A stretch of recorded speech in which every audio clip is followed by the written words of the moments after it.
चलिए दोस्तों, आज आप लोग के रेशियो एंड प्रोपोर्शन के बारे में बताते हैं। एक सवाल उससे बहुत हमेशा कोई भी कॉम्पिटिटिव एग्ज़ाम में पूछा जाता है।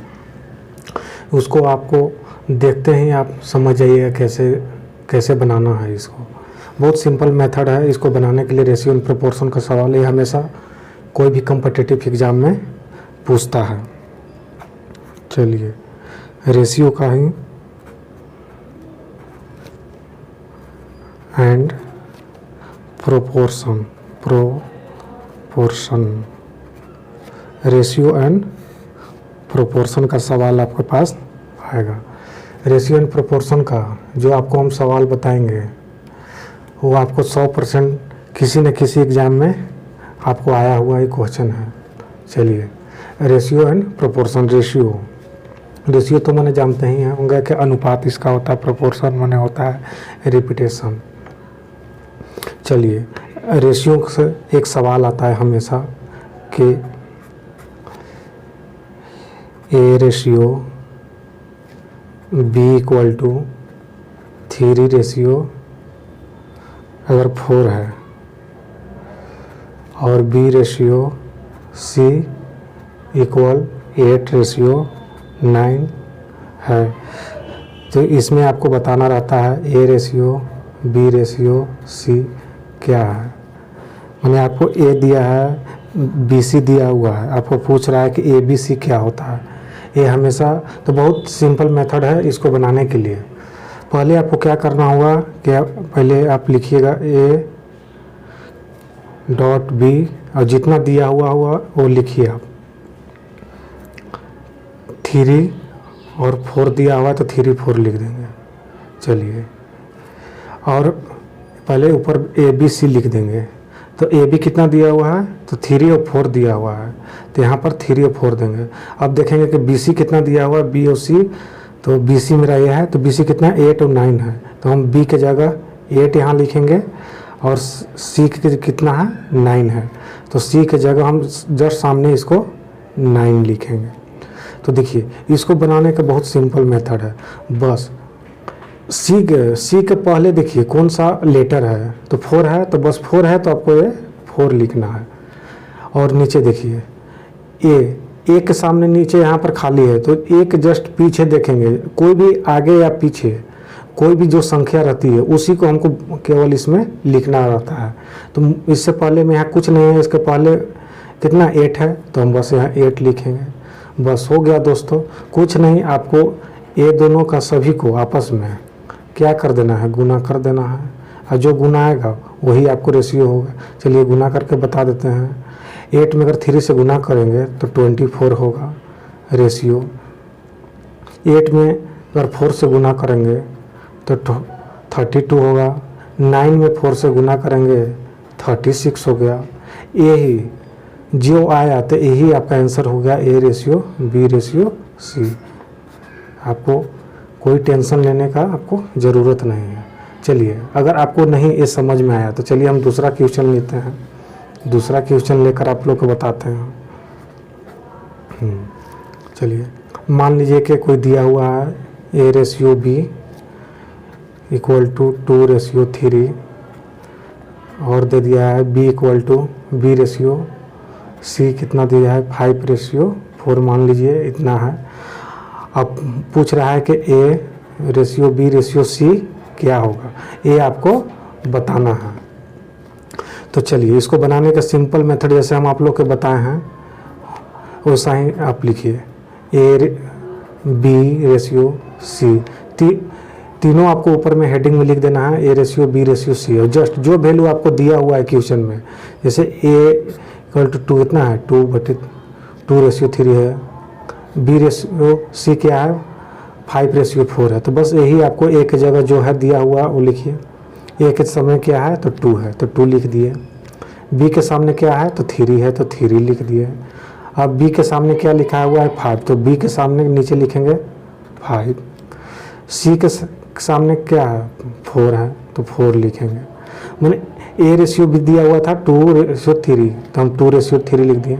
बी के सामने क्या लिखा हुआ था 5 रेशियो 4, तो हम बी के सामने लिख दिए 5 और सी के सामने लिख दिए 4। तो देखिए यहाँ पर स्पेस खाली है, यहाँ पर कुछ नहीं, तो बस इसके पहले देखेंगे, ये आगे तो कुछ नहीं है, अगर आगे रहता तो उसके अगला देखते वैल्यू, बाकी इसके पीछे है, तो पीछे है क्या 3 है, तो यहाँ पर 3 लिख देंगे। अब देखिए यहाँ पर खाली है, तो इसके पहले क्या है 5 है, तो हम यहाँ पर 5 लिख देंगे। जो भी संख्या जिसका पीछे है या किसी संख्या के आगे कोई भी संख्या है, उसको बस देखकर लिखना है सेम वैल्यू। और जैसे यहाँ पर कुछ नहीं था, इसके पहले क्या था 3, तो 3 लिख दिए। यहाँ पर वैकेंट था, मैंने कुछ भी नहीं था, एम्प्टी था, कुछ नहीं था। इसके बाद क्या था 5 था, तो इसको पहले क्या हम लिख दिए, जस्ट 5 लिख दिए। बस एस आप लोग को सभी को क्या कर देना है, गुना कर देना है, मैंने मल्टीप्लाई कर देना है।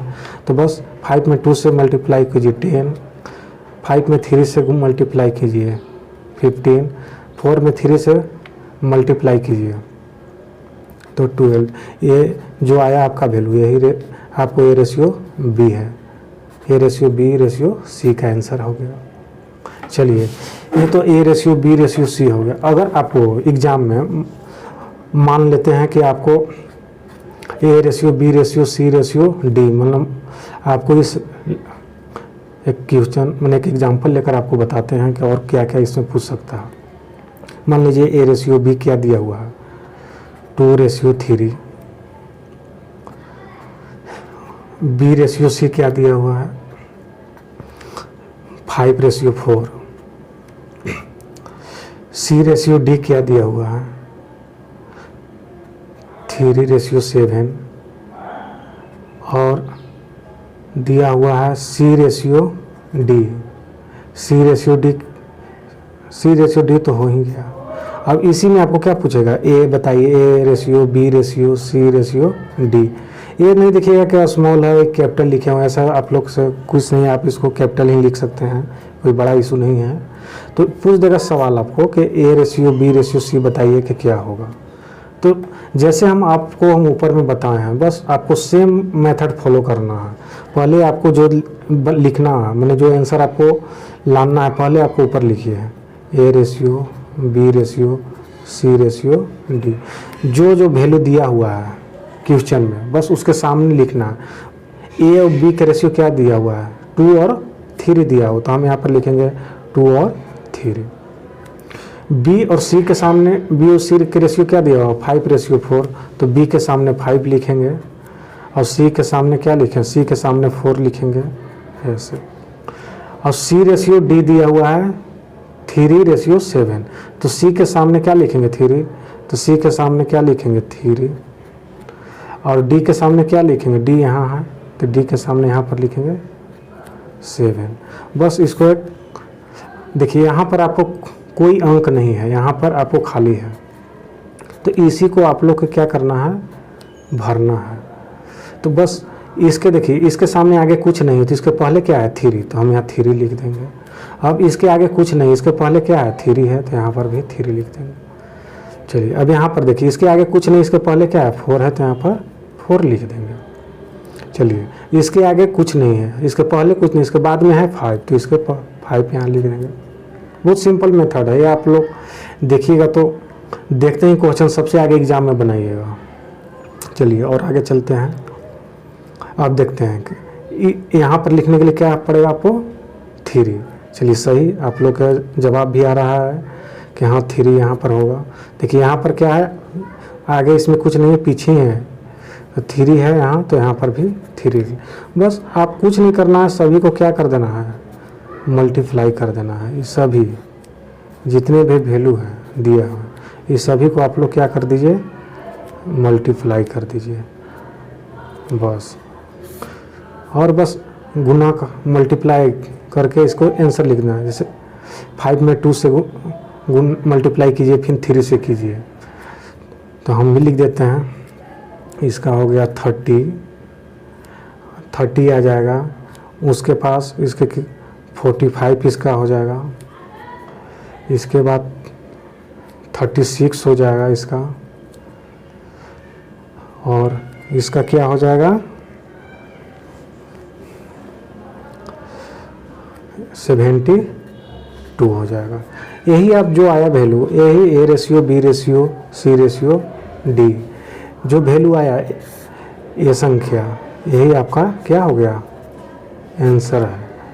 इसमें कोई सोचने वाली बात नहीं है। देखिए पहले मुझको निकालना क्या था, A ratio B ratio C ratio D, तो जो निकालना है उसी को लिख दिया ऊपर में, A ratio B ratio C ratio D. तो ए रेशियो बी क्या दिया हुआ है, देखिए 2 और 3 दिया हुआ, तो हम यहाँ 2 और 3 लिख दिए। बी रेशियो सी क्या दिया हुआ है 5 रेशियो 4, तो हम क्या देखें बी के सामने 5 लिख दिए और सी के सामने क्या लिख दिए, देखिए सी के सामने क्या लिख दिए 4। देखिए सी रेशियो डी कितना था 3 रेशियो 7, तो हम सी के सामने जस्ट यहाँ 3 लिख दिए और डी के सामने यहाँ जो भी वैकेंट जो यहाँ पर जो नीचे में आपको एरो लिखा हुआ है ये सब आपका वैकेंट था, मैंने खाली था, सीट आपका एम्प्टी था। तो बस इसके पहले जो था ये था मैंने 3 था तो हम 3 लिख दिए, इसके आगे यहाँ 3 है तो यहाँ भी 3 लिख दिए। मैंने जो अगला या पिछला टर्म अगर जो संख्या खाली रहती है उसके आगे पीछे जो टर्म रहता है उसको लिखा जाता है, उसको लिखकर हम सभी को आपस में मल्टीप्लाई करके, मैंने मल्टीप्लाई इसका मतलब होता है गुना करके आपको सामने जो वैल्यू है, जैसे 5 में 2 से गुना किए 10 से फिर 3 में गुना किए तो क्या हो गया 30, तो बस 30 लिख दीजिए। जो वैल्यू आएगा आप लिख दीजिए सामने, वही आपका A ratio B ratio C ratio D है। चलिए नहीं आपको समझ में आ रहा है तो एक और हम लेके दिखते हैं, अलग क्वेश्चन लिख मान लीजिए। चलिए एक और लेते हैं, आप लोग का मन है तो। ए रेशियो बी क्या दे दिया है, छोटा ही लेते हैं 1:2। बी रेशियो सी क्या हो सकता है, मान लीजिए 2:3 लिख देते हैं। सी रेशियो डी क्या हो गया 3:4 लिख देते हैं। मान लीजिए क्वेश्चन पूछ दिया कि A ratio B ratio C ratio D क्या है, हमको निकालना है। तो जो आपको निकालना है बस ऊपर में लिख दीजिए सब, A ratio B ratio C ratio D. A B कितना दिया हो रेशियो, ए और बी दिया 1 2, तो 1 2 सामने लिख देंगे। फिर क्या दिया हुआ है बी रेशियो सी क्या है 2 और 3, तो बी के सामने 2 लिखेंगे और सी के सामने 3। एक का कॉलम छोड़ कर लिखना है, मैंने ए रेशियो बी है तो 1, फिर उसके बाद अगला है बी रेशियो सी, तो बी के सामने ही लिखेंगे 2, क्योंकि बी के पहले तो लिखा हुआ है, बी 2 लिखा हुआ है, तो बी फिर 2 आया तो बी के नीचे ही 2 लिखेंगे, उस यहाँ नहीं लिखेंगे नीचे लिखेंगे। और देखिए सी रेशियो डी है, सी रेशियो डी इक्वल टू 3:4 है, तो सी के नीचे ही लिखेंगे। सी तो पहले एक आया जाता है 3, तो इसमें भी सी है क्या, सी कितना है 3, तो इसके नीचे ही 3 लिखेंगे। और डी कितना है तो डी 4 है तो 4। बस इसको यहाँ पर देखिए, बताइए आप लोग, हाँ कमेंट बॉक्स में लिखिए क्या हो सकता है। देखिए यहाँ पर इसके आगे कुछ नहीं है तो इसके पहले क्या है 2 है तो 2 लिखेंगे। यहाँ पर लिखना है कुछ नहीं है तो इससे पहले क्या है 2 है तो 2 लिख दिए। यहाँ पर लिखना है क्या लिख सकते हैं, इसके पहले कुछ नहीं, आगे है 2 तो 2 ही, जो संख्या आगे या पीछे रहती है खाली जगह का बस वही लिखा जाता है। देखिए यहाँ पर कुछ के पहले क्या है 3, तो यहाँ 3 लिख देंगे। अब यहाँ पर देखिए यहाँ संख्या 2 संख्या खाली है तो इससे संख्या क्या है, इससे पहले इस संख्या के पहले क्या है 3, ये 3 है तो यहाँ भी 3 लिख देंगे। यहाँ क्या है कुछ नहीं है तो इसके पहले क्या है 3, तो यहाँ 3 लिख देंगे। बस आप लोग को सभी को क्या कर देना है मल्टीप्लाई, सभी संख्या को आप क्या कर दीजिए, इसको गुना कर दीजिए। चलिए 3 में 2 से गुना करें फिर इसमें क्या हो जाएगा 6, ये 12 हो जाएगा, ये 18 हो गया और ये क्या हो जाएगा 24 हो जाएगा। तो क्या हो जाएगा A ratio B ratio C ratio D कितना वैल्यू आ गया 6:12 रेशियो 18:24। ये जो संख्या रेशियो आया यही आपका क्या हो गया आंसर हो गया। आप लोग तो समझ चुके होंगे, बहुत आसान है ये। हमेशा कोई ना कोई कॉम्पिटिटिव एग्ज़ाम में आपको ये सवाल पूछा ही जाएगा, ये निश्चित है। आप लोग तैयारी करके कुछ नहीं, आपको बस एक बार देखना है, उसके बाद कभी देखने का मौका नहीं मिलेगा। बस एक बार आप लोग देख के जाइए, देखते ही सबसे पहला क्वेश्चन आप यही सॉल्व करेंगे। इतना आपको सटीक बताए हैं कि इसमें भुलाने की कोई ज़रूरत ही नहीं। चलिए फिर सेट एंड प्रोपोर्शन के अगला क्वेश्चन लेकर हम अगले वीडियो में लाएंगे। इसके लिए देखने के लिए आप लोग के थैंक्स।